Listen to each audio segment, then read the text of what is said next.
অনেক অনেক বছর আগে এক গাঁয়ে গোবর্ধন নামের এক ব্যক্তি তার দুই স্ত্রীকে নিয়ে বসবাস করতেন।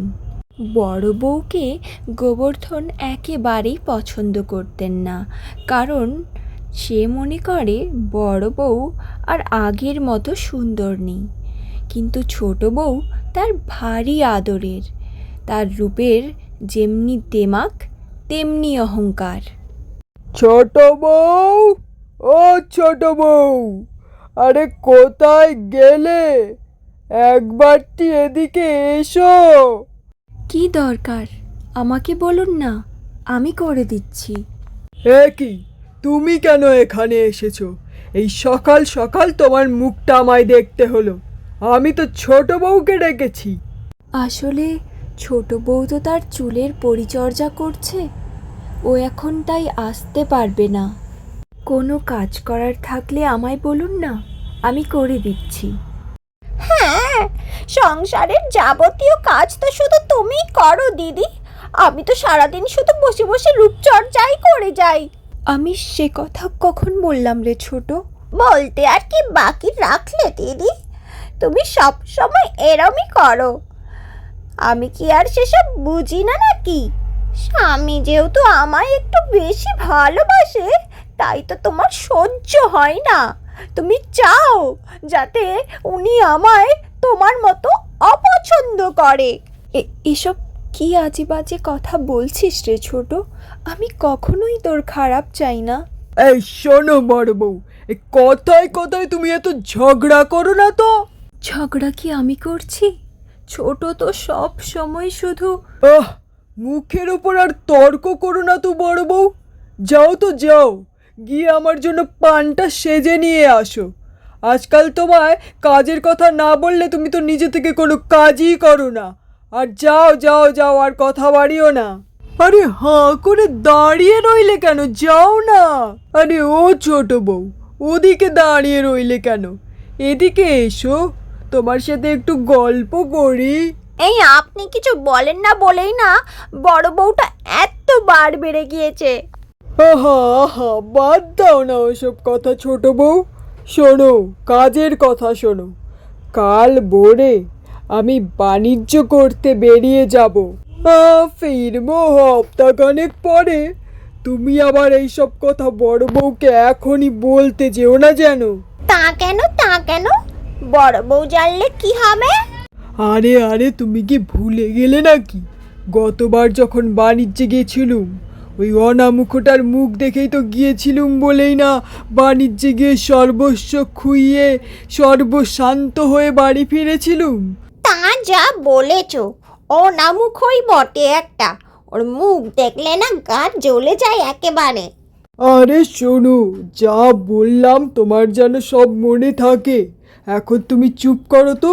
বড় বউ এখনই পান সেজে চলে আসবে, কোথায় শুনতে পেয়ে যাবে। ছোট বউ, একটু জল দাও দেখি। এ কি, তোমার কি হলো? চোখে জল কেন গো বড় বউ? কি হলো? ও ও ও কিছু না, চোখে যেন কি একটা পড়লো, তাই একটু চোখটা জ্বালা করছে। ও কিছু না, কিছু না। তাই বলো? চোখে কিছু একটা পড়েছে, অন্য কিছু না, কি বলো? হ্যাঁ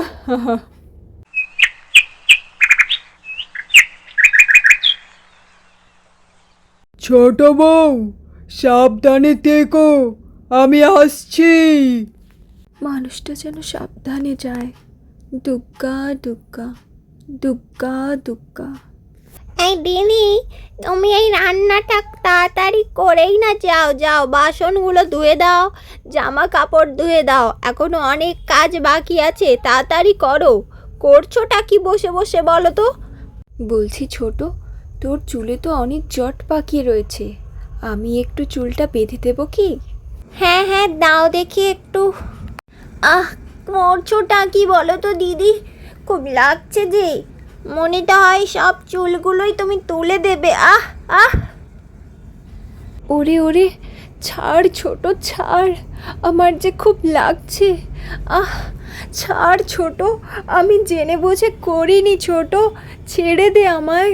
আমি কি জানি না নাকি তুমি সব জেনে বুঝেই ছাড় করছো? ছোট, তোমার ভুল তো হয়েছে রূপ আমার, নেই ঘাট যাতে হয়েছে, আমিও আমায় কুৎসিত হয়ে ছেড়ে যাই দে, তোমার মতো। আমার তাই বড্ড তুমি আমার লাগছে সব ছোট, চুল তুলে দিতে আমি আর চাচ্ছিলে। পারছি না, আমার ছেড়ে দে স্বামী ছোট, আমায় আমায় একটু বেশি ক্ষমা কর ভালোবাসে, তুই। তাই তোমার হিংসে হয়, তাই না দিদি? আজ আমি তোমায় ছাড়বো না, তোমার মরে সব যাই, চুল ছেড়ে তুলেই দে ছাড়বো। ছোট, ছেড়ে দে। অনেক হয়েছে, এ সংসারে আমি আর থাকবো না, এ সংসার আমার আর নেই, যেদিকে দু চোখ যায় চলে যাব, আর না, আর না।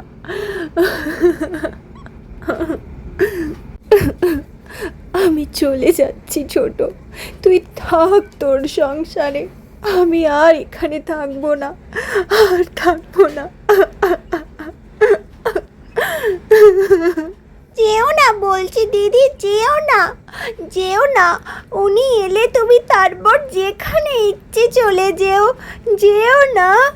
না, লোক সমাজে আর থাকবো না, যেখানে মানুষকে রূপ দিয়ে বিচার করা হয়, মনের খবর কেউ রাখে না, সেখানে আর না। তার থেকে বনে জঙ্গলে থাকাই অনেক ভালো, পশু পাখিদের সাথেই থাকবো আমি, আর থাকবো না এই লোক সমাজে।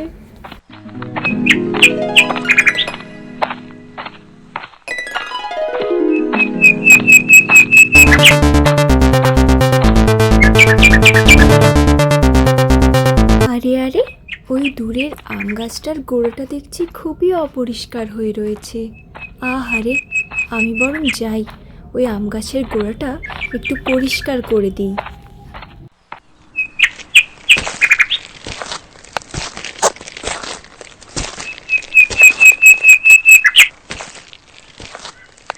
দয়া মায়া দেখে তোমার খুশি হলাম আমি, দুঃখ তোমার ঘুচে যাক, সুখী হও তুমি।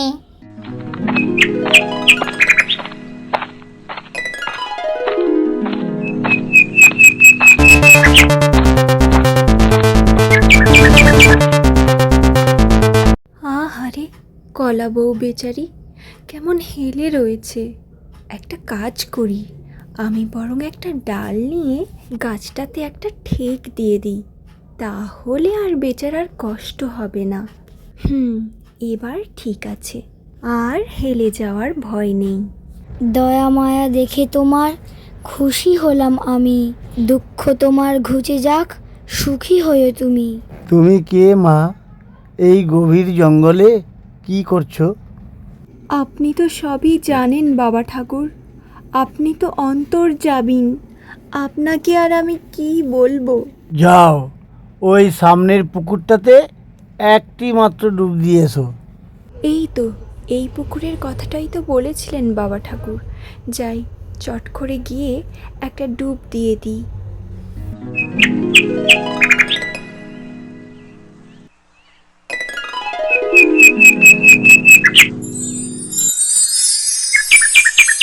এ কি, এ আমি কি দেখছি?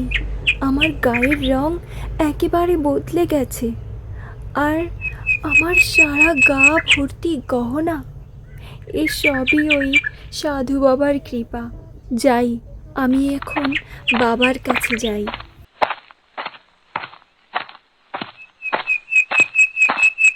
এই ঝুড়িটা নিয়ে যা, এই ঝুড়িটা তোর। বাবা ঠাকুর, এই ঝুড়িটা ভর্তি যে শুধু সোনার গহনা, এ সব আমার? হ্যাঁ, এই সব গহনা তোর। তুই যা, এ সুখে স্বাচ্ছন্দ্যে সংসার কর।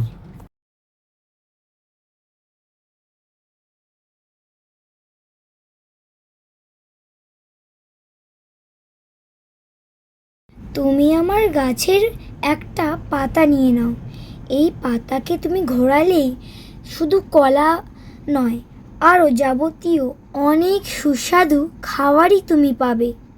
তুমি অনেক ভালো কলা বউ, তোমায় অনেক অনেক ধন্যবাদ।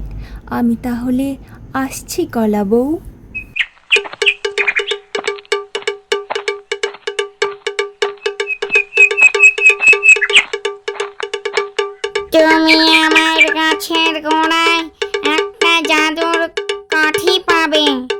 যেটা ঘোরালে তুমি যাবতীয় সতের কাপড়ের জামা কাপড় পাবে।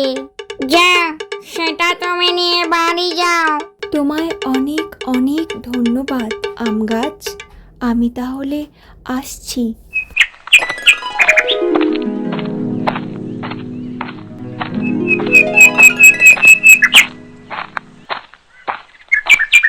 কি রে ছোট, আমায় চিনতে পারছিস? আমি বড় বউ রে। তা দিদি, তুমি এত সুন্দরী হলে কি করে গো? আমায় বলো না গো। আরে আরে, আগে ভেতরে চল, ভেতরে গিয়ে সব বলছি তোকে।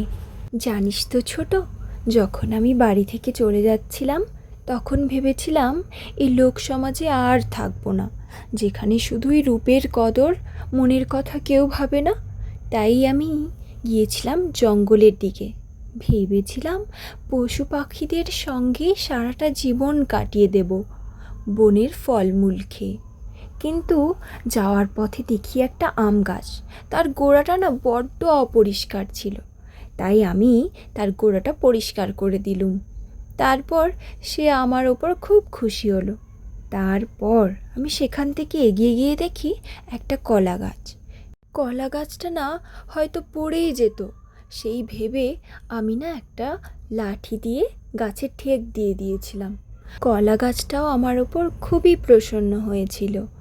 তারপর সেখান থেকে এগিয়ে একটু দূরে গিয়ে দেখি একটা সাধু বাবা বসে বসে ধ্যান করছেন গাছের তলায়।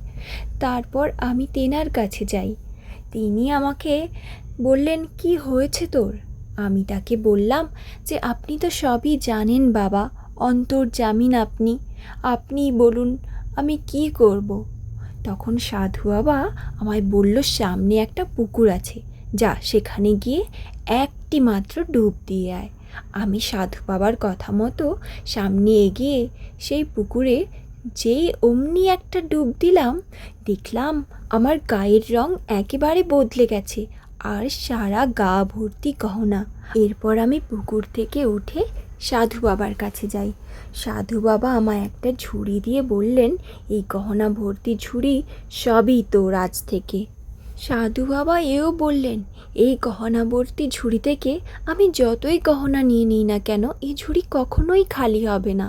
এ ঝুড়ি জাদুর ঝুড়ি রে ছোট। আমি তারপর সেই গহনা ভর্তি ঝুড়ি নিয়ে যখন বাড়ির জন্যই ফিরছিলাম, তখন সেই কলা গাছটা আমাকে একটা পাতা দিয়ে বলল, সেই পাতা আমি ঘোরালে যাবতীয় সুস্বাদু খাবার পাবো, শুধু কলা নয়, এ সংসারে যত ধরনের খাবার হয় সবই পাবো। কলা গাছের থেকে ওই পাতা নিয়ে যখন আমি ফিরছিলাম, তখন সেই আম গাছটা আবার আমায় বলল যে তার গাছের গোড়ায় নাকি একটা জাদুর কাঠি আছে, সেই কাঠি ঘোরালে আমি যাবতীয় সুতির পোশাক পাবো। এরপর আমি সেই আম গাছকেও বিদায় জানিয়ে ঘরে ফিরে এলাম রে ছোট। আমিও যেতে চাই সেখানে দিদি, আমারও অনেক গহনা লাগবে, আমাকে যেতেই হবে। তুমি আমাকে রাস্তা বলে দাও দিদি। তুই গিয়ে কি করবি রে ছোট? তোর যেতে হবে না। এই যে এত গহনা, সবই কি শুধু আমার নাকি? এসব তো তোরও, তোর আমার দুজনেরই। তাহলে কেন যাবি ছোট?